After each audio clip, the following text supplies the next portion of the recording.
petit peuple. Bapesa moi loso avec caméra. Papa Kisi Mungo avec caméra. Tiens, des alakatins. On va péter ta famille na bango. Et c'est bachaka caméra. Fini. Distraction.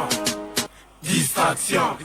Azalaka kuluna lelo akoma bâtisseur. Aboya distraction. Asali bilanga, asali baban. Johnny Kabamba, abeti milolo. Mais yo koba distraction na kata ba ministre. Tous les gars. 20 millions détournés. Natamo c'est les marros, c'est les boum boum. Basangi bekola malonga. Distraction. Yango Johnny Kabamba alobia. Tuboka batrapo ba parti politique. Tout la terre Mboka. République démocratique du Congo. Mboka Nangai. C'est très bien. Mokolo là mon nabino balanga une très grande émission na dimension ya continent d'Asie, émission Nangai, émission na yo, émission ya population congolaise. Merci beaucoup pour la confiance au Bozar Opesa na journaliste de la rue, journaliste ya Balabala, les journalistes non professionnels John Kabamba mais très efficace dans le terrain pour la Memelabino. Maye oza koleka na balabala tokobanga moto te vérité ti ali vérité o ya vérité te tokoloba te mais bosolo nde tokoloba ça c'est très bien. Sommet ya EAC SADC selon le chef de la diplomatie rwandaise toutes les revendications du Rwanda ont été prises en compte. Le Rwanda s'est dit satisfait. Est-ce que bisope toza koloba satisfait?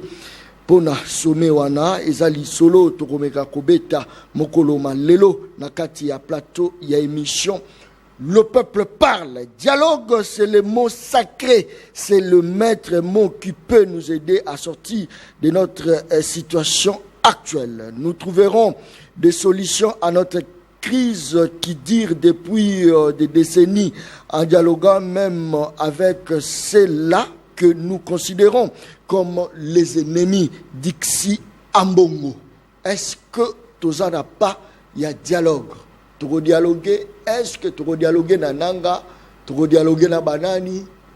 Est-ce que yangonde à la base il y a kimia na RDC Mobimba, yangonde sala que tu récupérer Bunagano ya biso, yangonde sala que tu sala la situation ya bien. Ezali mituna oyo tokotuna. Les effets catholiques entre le demi de Joseph Kabila Kabange. Ça, c'est très bien. Je crois que vous allez chaud pendant que Joseph Kabila Kabange rejeté en bloc dialogue nyo surtout et que s'opposait entre Yéna Félix Antoine Tshisekedi. Est-ce que Bakolo Ngaye, tout est un sujet d'actualité et émission. Le peuple parle. C'est vrai, le gouvernement tout tiré la ebinope moata et belé parce que Goma, to beti solo Goma, mais enfin faut nazonger la bureau na social pour bureau na wenzeza komata makasi dollar même n'en parlons même pas. Mais tout chaki moi nassé parce que situation oh te bino tout boza la braquer la makambo Goma, ba dérapage ça la té, solo lobeli bilora paiement ba enseigner ça dérapage té. Solo lobeli paiement il y a un médecin, ils ont des rapages, des conditions de vie à peuple, ils ont des rapages. Ça, c'est très bien. Merci beaucoup pour la confiance au Bozako Pesa. Dans l'émission de la RI, émission à Balaba, la présentateur Nango, à Tiala Rosa, la professionnalité, mais c'est parmi les meilleurs journalistes, Yakati Mboka, la Bisso Congo, République démocratique du Congo. Bandeko Angaï, Torozala, deux personnes na Katia Plateau. Deux personnes. Des personnes na Katia Plateau. Il y a émission, le peuple parle, il y a Mokolo, Malelo, Tozali, na Gauthier, na Katia Plateau émission, le peuple parle. Tozala ndeko Mike na Katia Plateau, cadre et parti politique, il y a décidé, il y a Martin Fayoulou, Matiti. Ndeko Mike Motenayo. Mbote ndeko John, mbote pe na ko débatteur nangai, mbote na ba téléspectateurs nostro le peuple parle. Merci pour l'invitation. Je pense que vous allez en balade bosso pe asukate. Je pense que na landa gayo, mais na zona opportunité te agoleka, mais ba Congo mano ba Rolanda biso lelo, ba ebele ba yebi ngai tout ça, mais là ba moninga sur le peuple parle et ça les choses malamu parce que oeza ma émission à peuple et sengela ki nanga vraiment na leka na plateau na yo le peuple parle. En tout cas, une fois de plus merci. Très bien. Martin Fayoulou sans discours, Martin Fayoulou impopulaire. Martin Fayoulou va toujours reconnaître lié les sous-soutés. Est-ce que Togolo va actuellement Martin Fayulu, c'est comme tous les Congolais, actualité, ils ont dominé, ils ont souillé. Non, mais les actualités ont dominé, ils ont l'initiative, le commandant du peuple, le président Martin Fayulu, à l'Obaki, on a mis que l'équipe, il y a une union sacrée, ils ont inopportune parce que ça s'est une crise. Mais les lots, nos pères spirituels, yo kimbela to belelaki tango le commandant du peuple a lancé qui appelle na ba père spirituel pour être ba fandisa ba yi kongomani et si kamoko afin de trouver la solution au problème ya mboka na biso. Donc les lots, tout le monde parle de la cohésion nationale. Les alliés initiative, il faut reconnaître la paternité à initiative wana et outi pas ya Félix Té, outi pas ya Banganga Nzambe Té et outi ndé pas ya Martin Fayulu pour la bitini. Pona koluka ndenge nini toko silisa bitumba na partie este pona koluka ndenge nini kimia. Est-ce que c'est expert en matière ya guerre? C'est là où les gens disent que Martin Fayulu Mpia Kekoti en a posé un dialogue pour récupérer mon poste et ça la keno a zone de la sous actualité comme il faut. Bon, je pense que déjà tu continues l'émission na roloba boye. Bat musu bazolo ba keno cohésion nationale, est-ce qu'on peut résoudre le problème d'insécurité dans l'Est? Mais on ne doit pas inventer la roue. Ceux qui ont dit que na Sima, Tango, en 2002, la partie prenante de l'époque, opposition, armée, non armée, majorité, la société civile, Bakutanaka, na San City. Tango, tu as un dialogue. Tu as un dialogue. Global inclusif ya ba Congolais na San City. Après on est-ce que bomona ki sous bande ko na biso ba Jean-Pierre Bemba ba Ruberwa à l'époque ba continuer ki bitumba. Non, c'était la solution au problème, il y a crise ouais ça sala ki na mboka na biso. L'élopé c'est la même chose que nous sommes en train de faire. Pourquoi pas attendre la fin, mais tout ça déjà pour prédire que non voilà est-ce que et puis ndeko John Kabamba na koloba eloko moko be. Moni président Eli Martin Fayulu. Ce n'est pas sa première fois qu'il participe à l'assise nationale. Il était membre de la conférence nationale souveraine en 90. Il était même coopté comme député national, c'est-à-dire député de la transition. Mais Aboyaka Kozoba Moulima Naye. Tango et Senga qui va mettre en place le gouvernement, il y a Union nationale à l'époque, Oyo et Kamama qui na Léon Kengwa Dondo, ba master naye ba nani comme ba Bati aujourd'hui Christophe Lutundula bandima ki kokota na gouvernement Union nationale mais ya boya kabino ezo cadrer na ba résolution oyo totozo ki na conférence nationale sur souveraineté to combien en 2002 même chose. Il était parmi les participants à un dialogue intercongolais oyo salama ki na Pretoria aux côtés du Sphinx paix à son âme oyo andima ki ko fanda na ba rebelle de l'époque. Bemba zalaki rebelle, il faut rappeler peut-être bana babota mi kokolo bazo bango Bemba laki rebelle, Roubero Sazalé rebelle. La plupart des militaires que nous voyons aujourd'hui, baza fou ya brassage. Misusu baota na RCD Goma, misusu baota na MLC à Jean-Pierre Bemba. Mais comme singela ki ko solola nation, kota la ndeni to sala poète, to luka solution afin de mettre fin na crise politique récurrente. O zalaki na mboka na biso parce que c'est la crise politique Moutou et Kozaka crise sécuritaire. Sokotali même a exposé les motifs na biso ya constitution balobi que depuis 60 en 2002 tant que tokutanaka na San City balobi était ba crise politique récurrente. Ouais ça na mboka na biso la principale crise c'est quoi? C'est la crise de légitimité des institutions et de leurs animateurs. Yangonde Moutou et Pesaka bandeko na biso misusu peut-être ba mona rapona bango pour résoudre les différends entre biso bandeko na bango il faut qu'on stime minduki parce que Bemba rappelez-vous lorsqu'il avait pris les armes il a dit la même chose que Kabila le fils n'était pas légitime et que son père avait pris le pouvoir par coup d'état et qu'il y a Simagi Minduki pour remettre l'ordre constitutionnel. Ce sont les mêmes revendications au Nangazana Yango. C'est-à-dire crise ou une crise politique, il y a illégitimité à l'institution. Oui, ça dit que bandeko msusu comme bazana maîtrise le la biso ba oyo toza ba véritable patriote non jamais nous pouvons prendre les armes pour régler nos comptes à monsieur Félix. Mais comment faire pour ne pas tomber encore dans les mêmes erreurs il y a passé Motopo aza mécontent parce que moi j'ai toujours dit le pur ennemi à Congolais ce sont des politiciens congolais. À cause de son intérêt, il peut tout faire.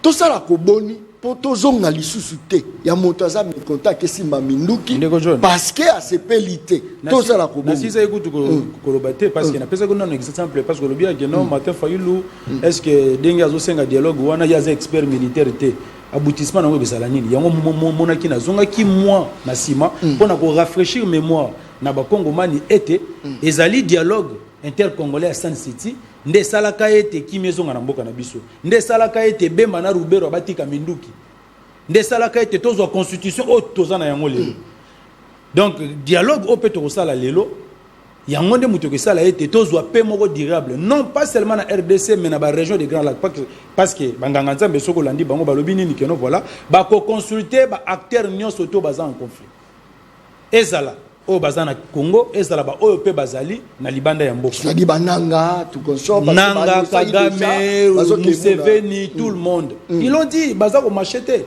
balobi on ne peut pas aujourd'hui résoudre les problèmes de la sécurité sans que nous puissions discuter avec les acteurs majeurs il y a crise wana il faut que luka bango pour na kolebisa Rwanda geno voilà notre pays c'est que c'est vous qui agressez notre pays yebisa biso pourquoi agresser mboka na biso pourquoi bango bazelika moment où pourquoi c'est quoi zelika moment or avant motepe la makas il fallait déjà le faire banganga nzambe balobaka yango déjà rappelez-vous na mois d'avril 2024 na homélie à son éminence Fridolin Ambongo tango bandeko na biso enyosa ke babandaki ko luka ko kabola gâteau na bango oya ki moyibi bayibaki na simulacre électoral son éminence Fridolin Ambongo alobaki nini alobi pendant que awa boza ko se quereller ko se disputer comment partager les gâteaux mais moi je vous informe que une partie de notre pays est occupée par les Rwandais baboyaki koyoka alors que son éminence Fridolin Ambongo a kiki ko loba yango après conseil extraordinaire au parti na biso décidé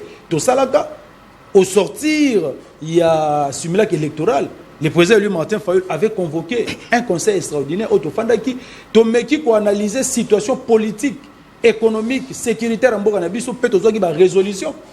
Et si ka oyo nini résolution 6 to senga ki na ba père spiritualité ba benga ba Congomani to fanda pona ko lukande ni to sala parce que comme to mona ka musika de balobaka na Bible était l'homme prudent voit le mal de loin et se préserve. Nous, on a vu de loin. Le président Ali Martin Fayulu attaque Aigle, un homme averti. Il a vu le mal de loin. Alobiete et Sengel na biso na ngonga oyo to fan ensemble parce que bitumba oyo sur la biso. Ezate pona baya kolongola Tshisekedi. Mais ezali était pour que baluka ndeni bakobakanize mboka na biso parce que le Rwanda n'est qu'un partenaire des occidentaux oyo depuis 60 babanaka koluka bakakabula mboka na biso. Yango ndeko John nangina chité. L'air aussi ça dialogue rapidement dialogue inclusif parce que on continue déjà dans le vif du sujet yango na lobi boy et au mona qui to mettre en place gouvernement transition. Na gouvernement là le président lui Martin Fayulu na eu deux pèses ba participer kati. Et puis même en 2007 donc le président Martin Fayulu azo kende na dialogue tétopé azo luka cohésion nationalité pour aluka poste. Et je rassure au peuple congolais que non, le président lui Martin Fayulu n'est ni preneur ni demandeur d'un poste. Donc très bien. Merci beaucoup. Je crois que Montonio Yara tête aux qui peut aux ministres économie qui peut économie yo guerre na yo qui peut dans économie. Aux ministres à travail yo musana qui peut dans entité da yo. Aux ministres à transport qui peut entité na yo. Mino nyonso faiblesse na bino boza sous la poste to lobelate et comme ga ote tozala occupé boy oh yo ministre zo ya nini zo occupé bona nini zo occupé na nini talazaro talangai ça c'est très bien merci beaucoup Gauthier mbote na soki na lobi mabe limisi ngai émission et l'émission regardez parce que c'est le social. L'émission Le Peuple Parle, c'est une émission où ils ont l'écoute à la population. Merci. Malgré que nous sommes victimes d'une agression, rien ne nous interdit à tout le social à la population. Ça c'est fort. Total, la souris bilan au Kita, transport de l'ozone, il a même prix initial.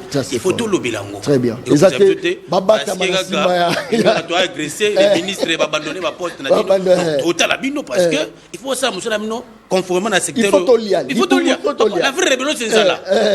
Dans ma chose, tu vas vite. Très bien. Donc il faut te mais on doit reconnaître que sur ce plan-là, ma papa. Les gens ont noté que le ministre du transport doit faire beaucoup d'efforts sur terre. Ça c'est fort. Nathalie comment va fixer qu'il a débit à fixer sur prix à transport de Godjon moi de Guérezaraki pour le moment ministre on va bosser na bango donc bango nyozo abi ba et comme il va na moni pe ba na fraude donc c'est aussi donc c'est difficile mais laissez-moi décoder. C'est pas mal, mais il faut pas justifier. Il faut. C'est-à-dire qu'il y a des codions, les lots, tous allez tous. Focus, c'est dans la partie est, autour de ma bolongo, stratégiquement et autres. Mais chaque ministre sectoriel doit travailler. Il doit s'assumer. Il doit s'assumer dans le poste de PESA qui est. Le lot, c'est la commentation de prise d'intérêt. Tu n'es pas ministre économie. Très bien. Il y a une défense à Moussa Naï. Dans le monde du ministre, il y a culture art. Depuis tout ça, il y a agression, mais elle est en train de travailler dans cette dernière culture art. C'est là où je dis, chaque ministre a ça la moussala naïe. Non, mais papa, les lots habitent la crise humanitaire. Très bien. Nous avons une ministre des Affaires sociales. Il faut savoir lobbying, libanda, gauche à droite. Incapable. Tout ça couloir humanitaire. Ça c'est fort.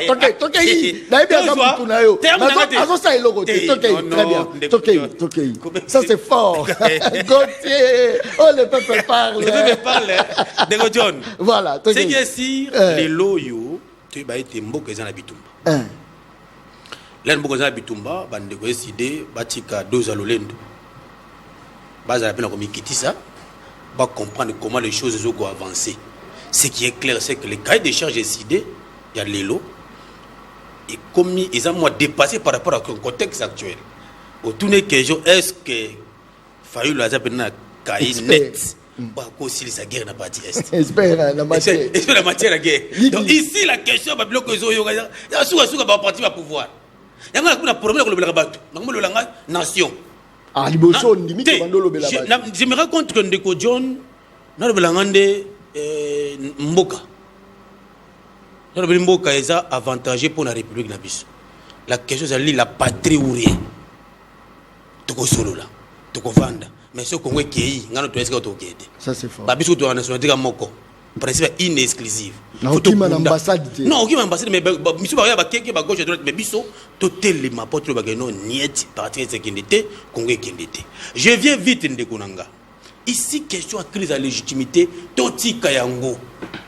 Si on décide de ma casse na terme na notable na bango. Na 2018 décide à perdre la muka perdre abino a bien une vérité des yeux. 2018. Les choses évoluent pas en 2023, simulacre électoral.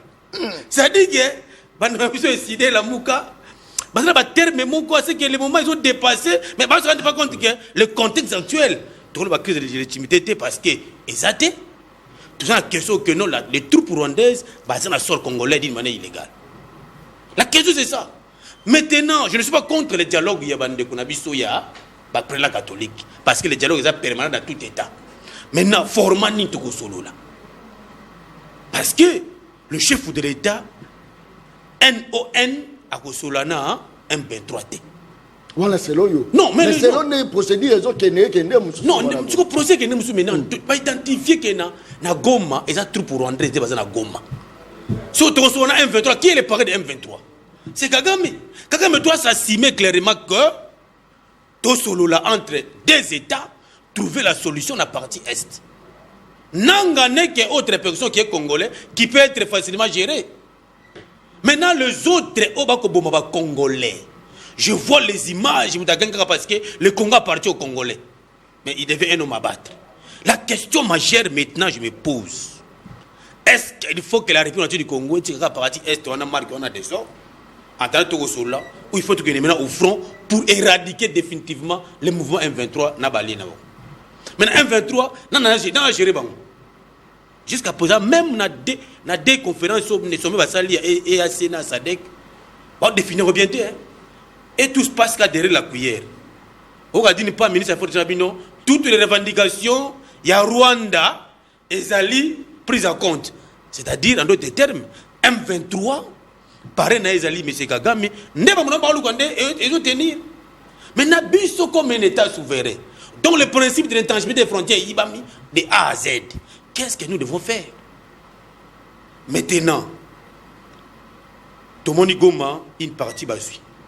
Nous avons besoin de communiquer à la ministre de la communication porte-parole du gouvernement, où il y a un point clair. Après le sommet EAC, après le sommet SADEC, après deux conseils de sécurité des Nations Unies, la RDC ferme pour dire Toko Solo là. Entre-temps, mais il y a d'abord retrait immédiat, il y a mouvement M23 na M. Kagame. Jusqu'à présent, comme ça, c'est là où moi je me sens un peu frustré. Bissonde État Oyo, Bakobondi sa biso nuit et jour à cause de nos richesses. Mais ils sont obligés biso, tout ça, Makambousselo. Exactement, parce que Baye biso, il y a faiblesse, c'est la biso. Rapidement. Non, Ndeko John, la situation ici, tout Congolais, ils ont ça la passe.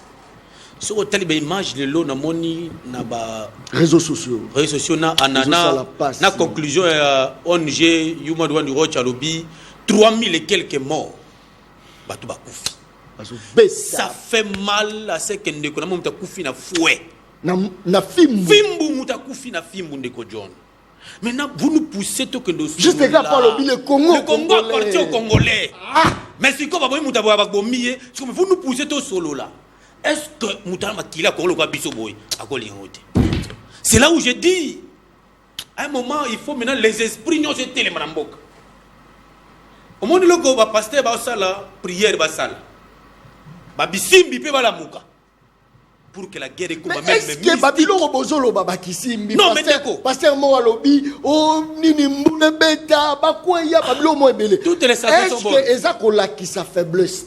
N'est-ce pas que la RDC doit attaquer en lieu place de pleurnicher mon Congo? Non, Ndeko John, les stratégies militaires, nous n'avons pas. Mais ce qui se passe au battre congolais, ce qui se passe dans la partie est, et ça peut toucher Bissonios. Bandeko est, aux yeux ça fait mal au cœur. Batobako Koufa, ma maman va violer, va bombarder, ma maternité, ma maman. Et vous vous rendez compte que maintenant, toute la communauté nationale va se voilà, Bokinoko Solo. Maintenant, le préjudice subi par la RDC, quelle serait la solution? Mais maintenant, est-ce que toujours il y a un discours à Mokondamboka? Il disait toujours sur la Yokatalisa Samouké, à la moindre escarmouche. Il disait qu'il n'a aucun même dans la chambre à Kagame. En voyant tout ça. Non, Ndeko, les chefs. Tu vois le bagage, ils ont un discours politique. Pas politique, c'est que si c'est comment vous pendant que vous avez peut-être un mécanisme. Est-ce que ce mon conseil sécurité est siégé la même semaine deux fois? Non, c'est la même semaine et c'est deux fois. C'est un signe très fort. Ça dit que le chef de l'État a causé un fort. Mais fort, c'est le chef de l'État. Et c'est fort, il y a Bissonios. On a félicité même Banofa DC. Wazalendo et autres unités spéciales Bazali, Bakobunda, nous devons soutenir. Sur le petit gars, charge le chef de l'État. Et on a dit maintenant la question où il y a parti Est de John, tout le monde la casquette politique. Tout cela comme des Congolais. Si les résultats est qu'au bimana dialogue, qui dit reste sur le plan, j'ai suivi le tweet il y a Monseigneur Nani, à Benchole, pour la Bango.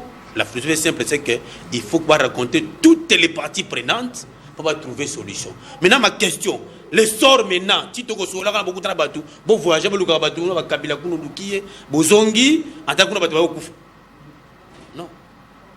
C'est là où j'ai dit, nous surtout, tous la bon moko. Merci beaucoup. Toute la solution palliative pour que Goma à totalité est libérée parce que c'est notre pays. Merci beaucoup. Je crois que les gens meurent, les gens ont l'âme. Chaque jour, ma vidéo est ça la passe. Et là, ça passe. C'est public. Exactement, John Kabamba Sala Ibote. Tout ça, ça la passe. La bisaka batu. Soko kweli na unikambote koloba te. Tobando beta lisolo ya bakuluna. Tobando beta lisolo ba insécurité baza ko enlever batu. Et senga ki pona peine de mort et ya soki kuluna bomi munte senga journaliste RTNC bakata na kuluna kufa wala peine de mort. Po balandele la ba mitu ko enleva batu criminalité senga ki chérubin à Sibir député à l'époque à Sibir ne batu balandele la kiam. Bozela te école la nekona pour besoin mesure c'est le moment biso tolobi tozali ngai sokolobi na lata sokoto na kene je suis prêt pendant combien de temps to komona makila ba congolais za kotama pendant combien de temps ya ko sala passe na bazo ko yebisa bino za journaliste mais le capé la formation moko boye pe sala pe formation terre ko sala militaire salata formation moko songolo pakala zalata sportif oye ba ko se défendre ote kuna boyebi ke John Lazare okoka kala za kotala ngai. Merci beaucoup. Mona Kungu solution nini rapide oyo ça te kimia ekota dans la République démocratique. Solution moko immédiate ya rapide eza lokola bana balali nzala mama il faut lamba biloko mais eko umela mais il faut beta mo eloko mo bana balia bazwa mo force ezo senga nini malobonga muna toke. Merci beaucoup ndeko John Kabamba na landi ndeko na ngai nani Gauthier alobi ke sida esengeli na biso tutika lolendo. Je me demande lolendo nini sida zana yango ceux qui tozo senga na bino kaka peut-être bo reconnaître berrer na bino. Il faut bo reconnaître berrer na bino ndeko na ngai. Au contraire, Bino Bato a union sacrée de Mbozé un peu arrogant. Vous avez démontré vos limites. Balobara que les conséquences corrigent mieux que les conseils. Bino Bana qui kolingambo que comme dans la situation oyo lelo pour na bosser comme bosser raviser. Bondi maete tofanda autour d'une table avec les pères spirituels. Souvenez-vous, rappelez-vous d'ailleurs récemment ici Tshisekedi. Tant que le président lui Martin Fayulu a salaki discours à l'occasion du 64e comme anniversaire d'indépendance dans le mois de juin, lorsqu'il a lancé solennellement l'appel à la cohésion nationale. Mais Félix était Moutaliboso qui est en Hongrie et pas Victor Orban. Pour nous voilà, le pays n'est pas en crise, à une opportunité à cohésion nationalité. C'est parce que maintenant la situation s'est aggravée. Au lieu de ma barrière nabino, bon c'est ravisé, bon tiko gay, ozobenga biso lolendo. Mais c'est que nous vivons aujourd'hui. Et où tu dans le passé? J'ai parlé ici de la crise politique. La crise de légitimité, c'est quoi? C'est la crise politique. Mais pour le moment, il n'y a pas de crise. Écoutez, mon frère. Il y a un alibi où on a utilisé pour nous. Non, mais sinon, vous avez dit qu'il est là pour mon frère. Moi, je ne vais pas faire l'apologie. Mais maintenant, ne vous dites pas qu'il revendique là-bas pour une crise de légitimité. Écoutez, parce que Nanga fit le président d'une institution à la première démocratie. Mon frère, tu vas parler de Mokabamba. Alobinga, alobité. Tu n'as pas parlé de moi pour compléter. C'est un compatriote naïf. Quel que soit le problème, tu ne peux pas prendre les armes pour s'attaquer. Condamné. Écoutez, mon frère, j'ai condamné aussi même dans le passé les champions Bemba qui est avec vous aujourd'hui. Ni t'étais le dialogue inter-congolais. Bemba n'allait pas déposer les armes. Bien. Quelle était la revendication de Jean-Pierre Bemba? C'était quoi? Les retours à l'ordre constitutionnel. C'est ce que Nang est en train de dire partout où il passe. Alouki a s'accroché, comment a s'accroché dans la crise politique. Oh, Yemoko a créé comme alibi parce qu'il est utilisé par nos ennemis rwandais. Oh, bazana plan ya koluka ba organiser mboka na biso. Ale yozobo yango. Non. Les questions originales c'est ça. La crise de légitimité s'est accentuée en 2018. Oh, ce yokate mon frère. Et là, c'est ça la réalité.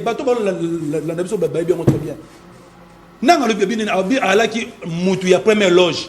Il connaît les accords qu'il y a Kabila avec Tshisekedi. Il connaît ça.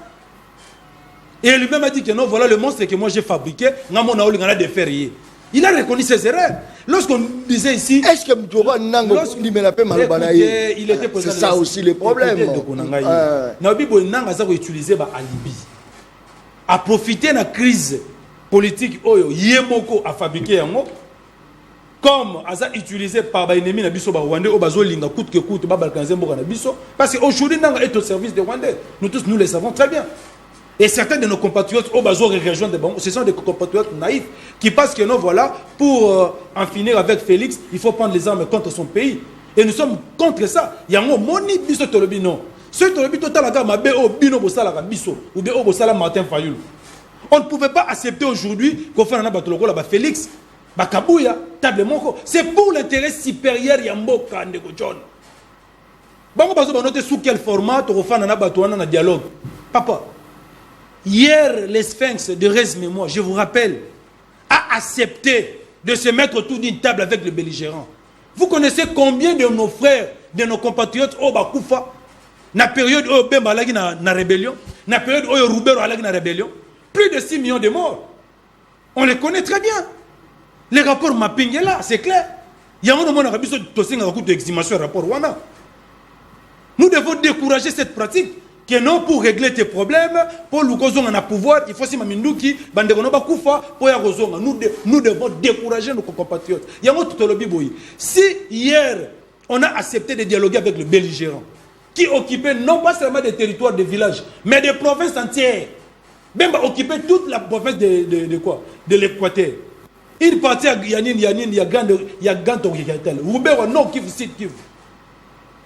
Mais si hier Kabila avait l'arrogance que vous avez aujourd'hui, les pays seraient balkanisés. Mais Kabila a accepté de négocier, de dialoguer avec le belligérant de l'époque. Et la suite était que tu as qui mettre fin à l'insécurité dans la partie est. Qui met en bas et donc qui met en apparemment c'est comme si important si armée zate plus matbaso que nango na terme to sur la to kabola mo gâteau c'est fini to zongi suna biso ezali pona bongo tende ko kabamba na baba keno le peuple parle les émissions ils ont très suivi même na Kigali balandaka yo. Nous avons notre cahier de charges. On a même proposé des thématiques. Il y aura des commissions qui seront mises en place. Il y aura une commission où vous allez charger uniquement pour nous total neni to recouvrir l'intégrité de mission neni to actionner article 63 de la Constitution. To défendre Mboka na biso face à l'agression extérieure. Il y aura des sous-commissions. Une sous-commission qui sera chargée de traiter en profondeur les questions des groupes armés. Un 22 groupe armé oui ou non. Au même titre que les Codeco et consorts. Insécurité, c'est ça. On doit traiter ces problèmes-là aussi. Les phénomènes du banditisme urbain à Koulouna, on doit traiter ça. Il y a Moïbi P. Est-ce que Moïbi P Moïbi? C'est Moïbi la deuxième commission de John. Où est allé à bonne gouvernance? Nous allons voir comment mettre fin à la gabegie financière. Ça c'est fort. Mettre en place une gouvernance intègre. Comment mobiliser les moyens pour nous repérer ça va faire décès. Mbongo bazo yiba ao. Est-ce que la différence est entre un criminel économique et un moteur? Mais criminel économique, ils sont protégés. Ils sont protégés par les régimes en place. C'est ça le problème. Les colons en cravate, comme on le dit, des voleurs patentés. Ça c'est fort. Deuxième thématique, on va parler de ça parce que moi, je suis par-ci par là. Celui qui est mon solo, tu mettre un effort de guerre. Les autres, tout le monde a une vidéo par-ci par là. Nous devons donner des moyens nécessaires à faire des scènes. Nous avons dit ceci, biso na manifeste de Kisangani. Na deuxième point na biso tobenga lokola deuxième pilier. Tolba kiboy. Biso aujourd'hui si on avait l'effectif du pouvoir, on allait faire la réforme profonde de l'armée qui va passer par un bon recrutement, par une bonne formation et puis par la dotation des moyens nécessaires à l'armée. Pendant 6 ans, Félix n'a pas pu réformer l'armée. Maintenant, Sugo Mboka Sugo yo, toza agressé. Parce qu'il y a un moment où moi, vous savez la réforme à mes athées. Qu'est-ce que nous allons maintenant faire? Écoutez. Mais attention, mais. Bon. Tokeka l'optique. Non, Tokei. Balobi, avec cahier de charges, Nabino, Bandimi, Bati sous table. Maintenant, vous allez dialoguer avec qui? Kagame, Nanga, Karanenge. Non, mais c'est quoi bandit? Non, s'il vous plaît. Tokota, techniquement, Tokota. Vous pouvez si ma proposition est bien. Mais vous allez dialoguer avec qui? Bah criminel, au bengi à cravate, pe ba ozalawana, ba défendre pe, ba parna bango. Tout à fait. Bateau pe ba criminel au bateau boma batu. Nanga ozala pe, Kagame pa ozalawana, allez bossus ko vous présenter cahier des charges. Ça sera comment? Que l'ennemi y a population. Que l'ennemi à RDC, Aza Nanga, Aza Kagame, Aza Nani yo noté, mais yo répondent ennemi. Nabiso actuellement. Nanga ou encore Kagame. Soreza Nanga. À l'époque où Nanga Tangaki, le président de la République Félix Antoine Tshisekedi Tshilombo, Fachi Béton. Mais est-ce Makele les Aïka, Massa Sebana Kobeta. Malubongam. La question est toute personne qui touche les âmes contre son propre pays. Entre Nanga et Kagame. Entre Nanga et Kagame. Il faut attaquer qui? Non, ici il faut attaquer Kagame. Kagame. Il faut pas. C'est Kagame qui est en train de fabriquer tous ces mondes-là. Mais avant de on a recadré de gouvernement. Rapidement. Non, il parle. Une émission de professionnel. L'air lobby que le chef d'État n'a pas réformé l'armée. Nous sommes. Non, il y a qui était depuis la loi sur la programmation militaire. Et ça fait que promulgant. C'est ça des réformes aussi. N'a pas de loi dans réforme na kati armée. Pourquoi bon tika la bique pratiquement est ça les biso tous à peine à moi souci que nous avons un chef de l'État. Non mais nous devons établir les responsabilités. Non, regardez qui. Nous devons établir les responsabilités. Il ne faut pas conclure que le chef de l'État a échoué. Parce qu'en 2012, 2013, Kabila Vous avez nié ici qu'il y avait la crise sécuritaire. Non. Vous avez nié ça. On ne peut pas vouloir mais moi j'essaie à ce moment ici, nous devons reconnaître qu'il y a eu des réformes au sein de notre armée. Oui ou non? Oui. Deuxième élément, Ndeko, nous ne sommes pas dans un moment de crise de légitimité en 2018. C'est la crise politique. Non, comment la crise politique? C'est une crise politique. Non. Ndeko, les gens sont venus à côté dans le Congolais. Toi tu vas dire maintenant crise de légitimité. Non. Non. Il y a même un coup de thème, Tolobi, thème, il y a dialogue. Écoutez, nous avons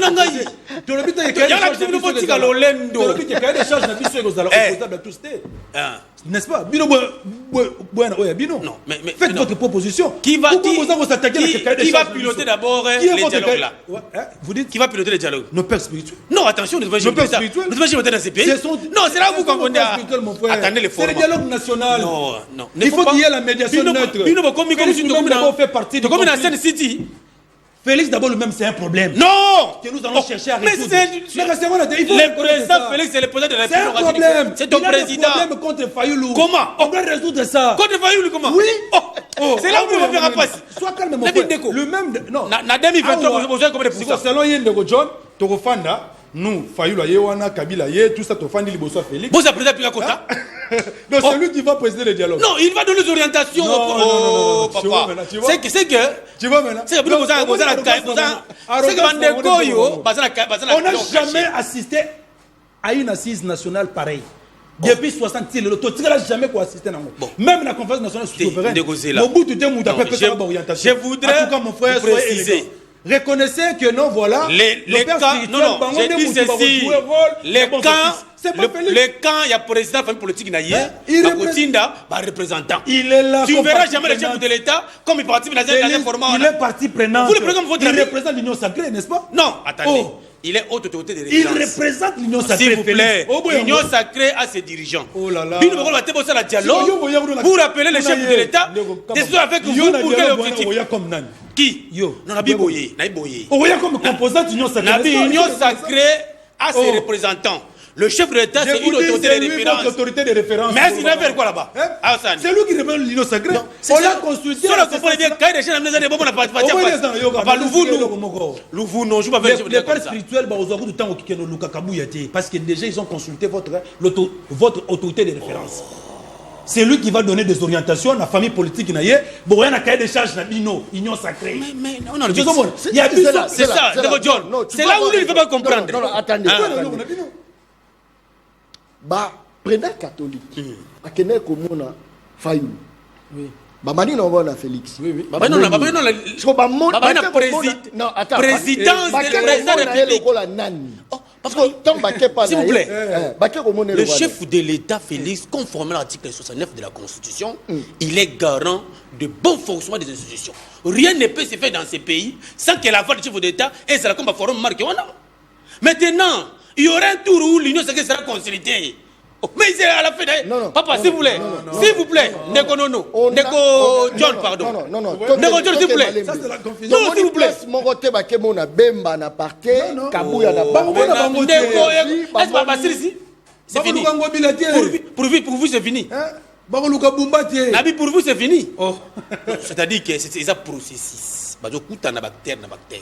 S'ils estiment que, s'il vous plaît, s'ils estiment que na conglomérat Union sacrée de la nation, na ba membre du présidium, la chef de l'État pour des orientations menées. Le chef va donner des orientations. Mais avec des orientations, non. Avec première orientation, d'abord la cohésion nationale et un langage commun. Une compréhension commune. C'est tout. Allez, allez-y. C'est-à-dire que pour nos amis ici pensent que Fayoulou a vendu, Fati a vendu. Vandi, on dirait ma master, non, il est le chef de l'État. Non, mais non, on ne peut pas jouer le président. Si toi tu considères que le chef de l'État, Fayoulou ne le considère pas ainsi. Mais c'est grave. Écoutez mon frère, parce que là, non, c'est grave. Parlons nation. Non, parlons nation.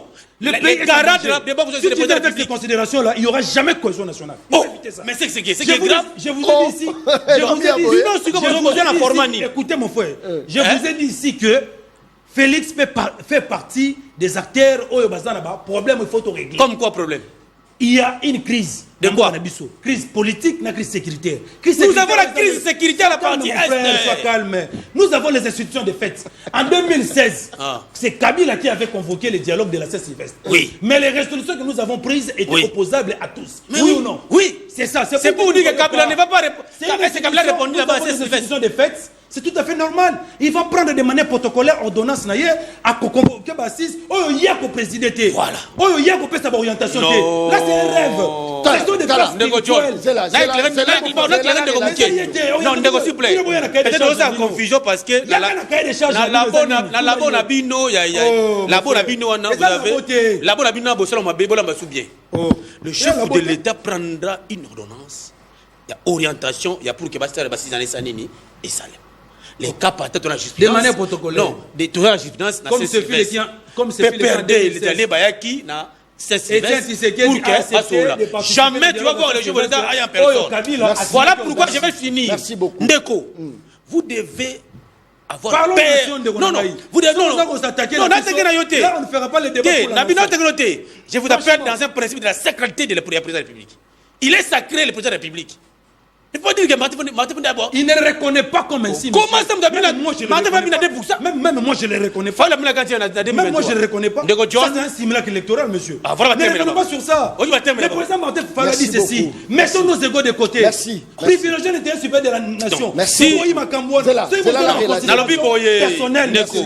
Vous devez respecter d'abord le président de la République. Merci beaucoup, Zéla. Comme la première institution de ce pays. Le président lui Martin Fayulu. Président d'un parti politique. Un fait privé. Le président élu Martin Fayulu. Il doit le respecter. Parlons nation, monsieur. Merci. Ça c'est grave. Non, ça c'est grave. S'il vous plaît. Donc vous, merci. C'est que je suis étonné de voir qu'aujourd'hui, décidé pense que c'est pour t'amener à respecter les présidents de la République. Merci. Le problème aujourd'hui, c'est Félix. Et là, Kagame était. C'est Félix, on doit résoudre ça. Merci beaucoup, ça c'est très bien. Merci beaucoup. Batoisa Rolanda Bisso est belé. Merci pour la confiance. Ma message est belé. Batoisa féliciter John. Toujours sur réseau parce que Oyeba qui pourquoi aux journalistes et à parti politique qui étaient les autres sur raison. Merci beaucoup d'avoir des cognos. Merci Togolité. 18 ans, Totikali Kakanenge, 18 ans depuis Nabandi Mosalo, 18 ans. C'est bien. Mais la terre, on a été commissaire, politicien, Songolo Pakalate, Naba Biro, Nabango Penakate, Matia Monangaïti. Merci beaucoup, Nabino Pebutuo Bozaro Pesamakasi. À l'heure actuelle, ce makambo est normal. Le président de la République, il faut qu'il soit soutien à Batonioso. L'institution reste l'institution. Mais bisoto, même babiloko ba militaire ba comment chef a déplacé il faut militaire ba haji, militaire kamere ya kabuya. Baya ko yamba mukonza mboka. Biloko wane akate faut ba patriote parce que azo sala ngo pola ba maman matemele. So ba zui changement, ba mère ona ba yo yamba. Ba fonctionnaire ba yo yamba. Bolanda débat. Bon mona pendant na kati nango militantisme ezali. Na kati militantisme. Est-ce que ce qui patriotisme ezangi Torosuka lolenge nini na makambo ya motuna na beza motuna za otala ngai ngona kongo na zongi sima ngande pare pare na ozonge pa na ndemo ko pe na toi qui est maloba na pesa ki kambo zati mais qui sache que sikoyo soki dialogue ngo salami motuna na zongi si po ba prena catholique ba vient na biso wana baza pe na ndenge ba o mema makambo o toke lukananga faut que mona Kagame so bazui nanga ndimi. Tu penses que nanga ro ndima ba fanda ba solola sans pour autant intérêt na ezalate. Kagame ro ndima ba fanda ba solola intérêt na bango ezalate. Attitude ya Martin Fayulu face ya Kagame, face ya nanga ba vandi ba zo solola. Na otanga non mwana Congo Félix à toi Tshisekedi te. Na débat wana. Attitude na ye ozala ndenge ni. Maloba ngamuna toke. Oui, merci beaucoup Ndeko John. Na koloba boye. Nyon surtout trouver la solution. quand même, ce n'est pas nous qui allons convoquer les parties prenantes. Qui? Ce n'est pas nous, les idées. Alors qui? Qui allons convoquer les parties? Qui alors? Ce sont les pères spirituels qui vont assurer une médiation. Il y a un moment où ils vont consulter. Est-ce que vous avez vu Félix consulter Nanga? Vous avez vu Félix consulter Martin Fayoul? Parce que le même aussi les parties prenantes. Il a été consulté par nos pères spirituels. Bangonde mutu bakobengisa biso bakobengisa Félix na union sacrée na ye babengisi Martin Fayoulou nous qui faisons la lutte non armée babengisi batu babengisi Kabila babengisi Katumbi babengisi composante de société civile to fandi to sololi ngai biso toza na cahier de charge na biso toza ko présenter yango mais ce qu'on tali bande na biso en face baza na cahier de charge té donc le fond est vide, ils n'ont pas de proposition. Moi, je peux commencer à faire des propositions ici. Mais je ne peux pas tout étaler parce que l'émission est très suivie. Tu peux étaler même la stratégie dans la interne. Il y a un peu de boye. Dans le refanda, na kati ba commission et si ka autre la kisabino, ata bolobi note volate Martin Fayoulou n'est pas un expert militaire, mais au moins tant on mettre en place programme de gouvernance na biso, na volet sécuritaire, nous avons eu à consulter les experts militaires. Nous avons des stratégies. Oh biso na kati décidé. Donc, mettre en à disposition à la nation. Parlons nation, ne revenons pas sur des considérations personnelles ici. Aujourd'hui, nous devons avoir le même langage. Mais c'est le contraire de ce que nos amis d'en face, Bazana Yango.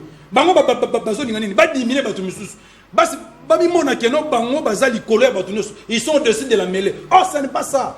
Na contexte wana tokoki na cohésion nationalité pendant que bango bazomona ki bazali boye tout ça Kabila pe na kwa na azomona pas zagra Fayoulou pe na kwa na bazomona zagra ce to tcheba ego na biso to ndimate ko fanda autour d'une table ya wana pour le respect de nos pères spirituels pour l'amour ya mboka na biso to sengi na bande ko na biso to mettre des ba ego na biso c'est Fayoulou aza prêt à solola même na Kagame le président Martin Fayoulou ce n'est pas lui qui consulte non c'est pas bengi a rondima na e ce n'est pas un père spirituel, il y a qu'un forum national qui a convoqué.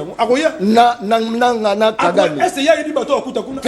Mais ce qu'il y a yebi. Parce que lui, non, s'il vous plaît. Ce qu'il y a yebi que ça nangana Kagame à Ozala.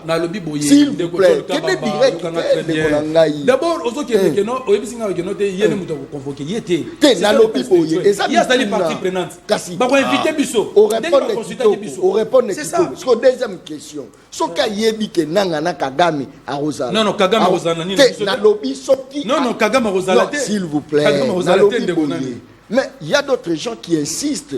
Au lieu de parler avec Nanga, il faut même parler avec Kagame. Non, on ne va pas discuter avec Kagame. Ah, ok. Ça, c'est le dialogue intercongolais. Mais Nanga, même des compatriotes naïfs qui ont pris des armes. Ils ont constitué, comment c'est-à-dire, parti. Il baza constitué acteur, il y a crise sécuritaire. Comment pourrions-nous aujourd'hui, en interne, toujours la cohésion nationale, toujours parler sur la question sécuritaire, tout est bien que non, acteurs ont créé insécurité dans le Bisso. Même si il y a certains qui sont soutenus par nos ennemis, tout exclure bango. Mais ça sera un dialogue exclusif, ça ne sera pas inclusif. Et à ce Sadek. Résultat Résultat Zali. Résultat il y a sommet et c'est Sadek Zali. Mais tu sais que dans le processus à Nairobi, les groupes rebelles locaux sont identifiés dans la facilitateur Uhuru Kenyatta, sont reconnaître M23 comme groupe rebelle local. Ça prouve que si vous essayez de voulez dialoguer avec les M23, vous devez nous prouver si réellement M23 Zali, groupe rebelle local, parce que dans le processus à Nairobi, a zaté. Deuxième élément. Il faut que le chef de l'État, il est le numéro 1 de la République démocratique du Congo. Numéro 1. Le numéro 1. C'est lui qui oriente les grandes politiques de la République du Congo. Non, s'il vous plaît. Ndeko, s'il vous plaît, s'il vous plaît. Souffrez. Il faut souffrir. Non, mais si tu ne reconnais pas les chefs comme ça, donc tu c'est la position de l'État. Tu reconnais alors qui est le chef de l'État? Non, d'après eux. La décision dit. S'il vous plaît, Nego John. C'est un faux débat. Nous, Nego John, il faut tout avancer. Tu es bien en Boga na biso yo. Tu as na Senia. Tu as na papa. On est c'est qui publie les résultats. La Cour constitutionnelle compte les résultats. Est-ce que mais Fayou l'a dit. Vérité fait bima. Oh, non. c'est le bino bozo na Vérité sina fait babambwana. on doit se dire. Et ça dialogue. Mais Gastier là la vérité. Et ça dialogue pour la réconciliation. Mais parce qu'ils ont déjà caché. Mais je voudrais dire d'abord ceci. On doit établir une responsabilité. Neko botika distraction, le pays est agressé. Le peuple congolais nous regarde. C'est une grande émission où nous responsabilisons toute la population. Aujourd'hui, la partie Est est menacée. Nous devons avoir un seul langage, la cohésion nationale, une compréhension commune. Ngai Gauthier Sopambu, Onazawa. Comme Est ezali menacé, Oyo d'une manière illégale, Kagame na bato na côté na Goma, nous devons tous d'abord soutenir le FARDC, de mettre les moyens nécessaires pour que tout le monde habite. Les restes de ce que les gens veulent pas de dialogue entre les terres congolais, le dialogue reste un cadre permanent derrière les institutions. Mais silence parce à Kabila, ils ont le belo logo. Non, Joseph Kabila Nasi na boy nanga débat ya ba personne. Non. Maintenant l'autre a fait non, le président de la République démocratique du Congo, je dois le citer. Il est le président de la République, c'est le président Félix. Nous devons le citer. Mais il est pas ça ancien président. Non, Nabi Boy. N'est-ce pas que Torolobela est-ce que depuis que notre pays est victime de la partie Est, vous avez déjà lu une déclaration ou un message de soutien ou de solidarité à M. Kabila?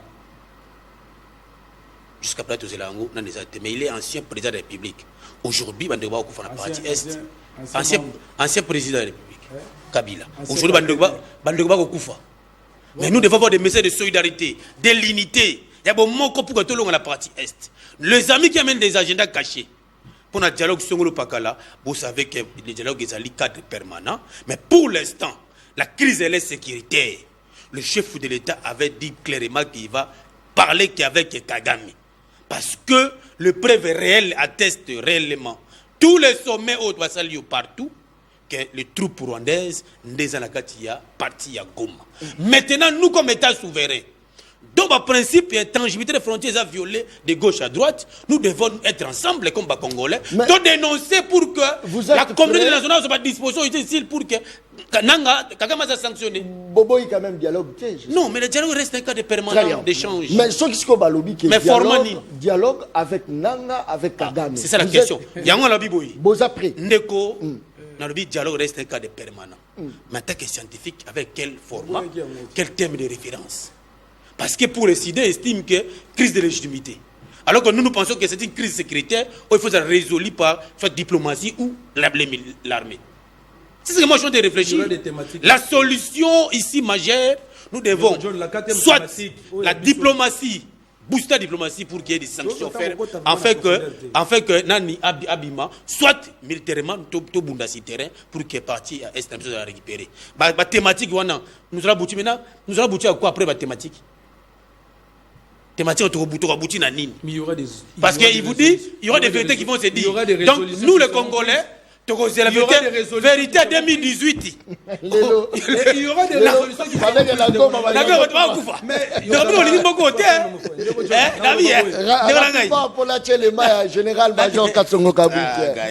rapidement. Aimons le pays. Aimons le pays. Le processus de Nairobi avait déjà échoué. Tout tenté le processus de Luanda a échoué. Échoué. D'ailleurs, parmi les résolutions prises dans EAC et SADC, parce que sur terrain, inclusion, il y a des processus. Le processus de Luanda est Resisaka, dans la situation. Il faut admettre que le processus de Luanda a échoué. Vous avez la conclusion? Vous comprenez? Il y a la diplomatie a échoué. Il faut reconnaître ça. Ça ne sert à rien d'aller participer dans les instances internationales. Aucune sanction, zéro sanction. Non, attendez. Écoutez, le Conseil de sécurité ne s'est pas encore prononcé. Nous attendons les résolutions. Il y a un sommet à CAC, SADC, EAC mixte, SADC. Non, CAC, nous avons eu quelque chose. Mon frère. Couloir humanitaire pour les sinistres. Sanction. Nous parlons de sanctions, non? Nabi, mais on a plaidé pour les gars. Ok. Déjà, dans le volet diplomatique, même dans la guerre entre Ukraine et Russie. Mais nous voyons quand même que, même à l'ère Hamas na Israël, on a vu que Bazo Bunda, mais sur le volet diplomatique, Bazo Salanini, Bazo Lukaneni, va remettre fin à la crise. Mais nous contentons sur le volet diplomatique, nous attendons. Yoka Batondu Seigneur Sacré. Bango Banaki Zelani, ba troupes étrangères, baya na mboka na biso babundela biso pour que ba instaurer non, il ne faut pas minimiser les efforts de FARDC. Le problème de notre pays, Ndeko John, minimiser l'effort de FARDC. Nos FARDC sont des... Non, je dis ceci. J'ai pas de la diplomatie de troupes étrangères. Nos FARDC sont là en train de se battre de ces terrains. Il n'y a personne qui peut défendre notre pays si ce n'est pas nous-mêmes les Congolais. Exactement. Si vous, l'Union sacrée, nous avons quand même avancé. Si vous, diplomatie, ça déjà échec. Si vous, l'Union sacrée, la question n'est pas de l'Union sacrée. Non, vous avez échoué, la diplomatie a échoué. C'est vous qui gérez au quotidien le pays. J'ai dit ceci, la solution ne viendra ni de l'Orient ni de l'Occident. Voilà pourquoi le président Martin Fayoulou a fait une proposition géniale. Le processus de Kinshasa, on a présenté qui même, le secrétaire général adjoint Jean-Pierre Lacroix, a émis telle ma proposition. Alors, la solution de Mboka, mais présenté par Jean-Pierre Lacroix. Non, mais Ayamba qui bisote. Mais Ndeko John, tu peux pas banir une proposition. Papa, depuis que le bébé, on peut s'arrêter à proposition. Non, mais il y a ce qu'on te dit.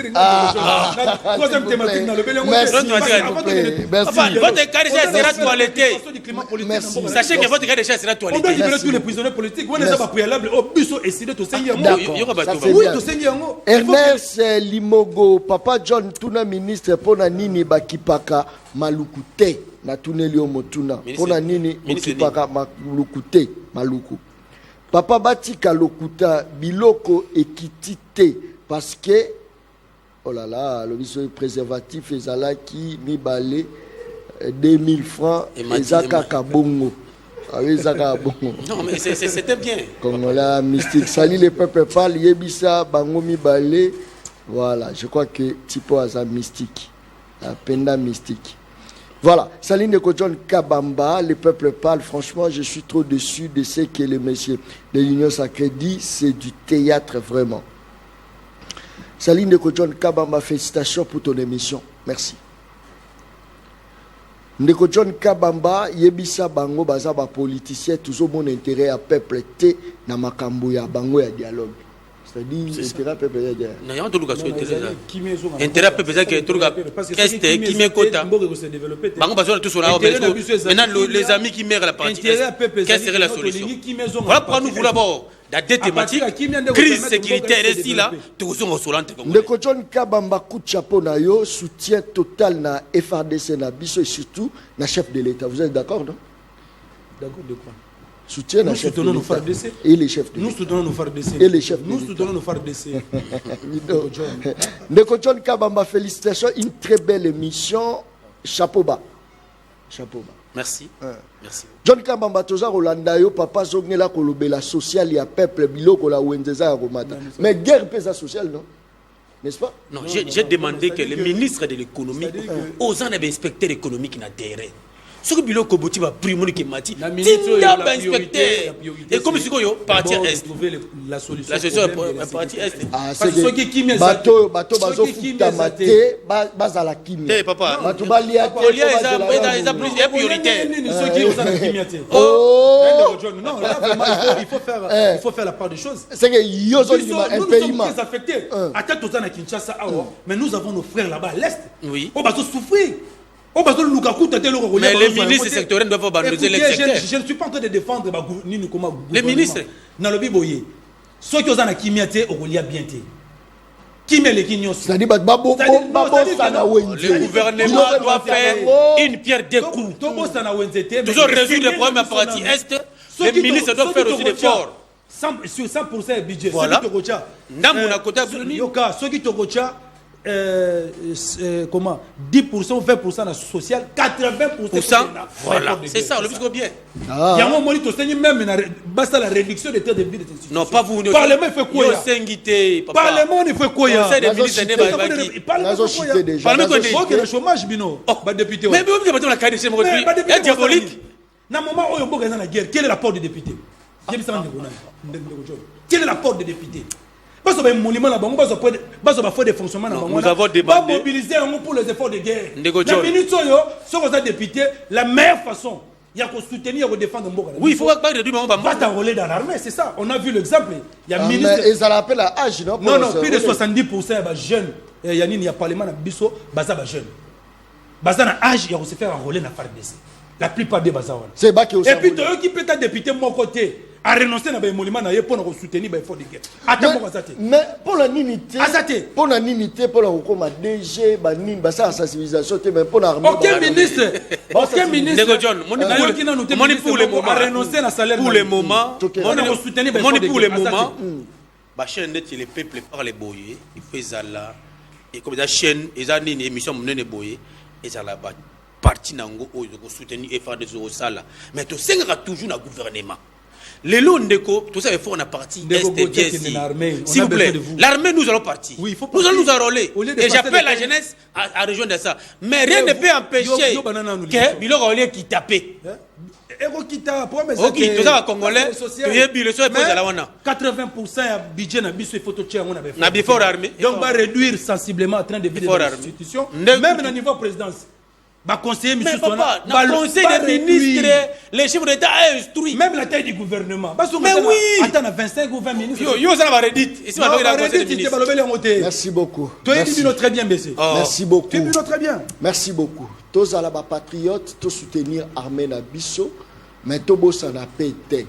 Patriotisme ezapé que ceux qui ministre azo futama bien, enseignant peut faire futama bien. Patriotisme ezaso mandataire azo futama bien. Il faut que de l'autre côté, médecin peut foutre bien. Patriotisme, les aliboy, les assoris députés, ça on se retrouve. Roulage pas se retrouver. Batou oyo, bazo sala renseignement, faut pas se retrouver. Bateau tout, faut pas se retrouver. C'est rare quand les employés, agent, il y a service à renseignement. Ils n'avaient pas dit, mais le lot, comment se présenter là, agent, service à renseignement. Nous qui l'avons maïnamé là. Et comme il passe le lot. Alors, tout ça, la pose, ça c'est vrai, toi, le problème, mon guerre, ils ont retouché, biso. Ma jeune, beaucoup ne s'enrôler. Toi, balobi jeune, tout le monde a enrôlé. Oh non, et bon, Anthony Tshisekedi, il n'y a pas un jeune à s'enrôler, ça fait problème. Mais yo, mitala nan, mitala. Côté PRO, tout ça, la pose, ça, AFDC, après c'est combien de jeunes, Mobile, après c'est combien de jeunes, ACP, après c'est combien, c'est ça les problèmes. Bon, s'abonner. La chaîne YouTube, le peuple parle, TV officiel.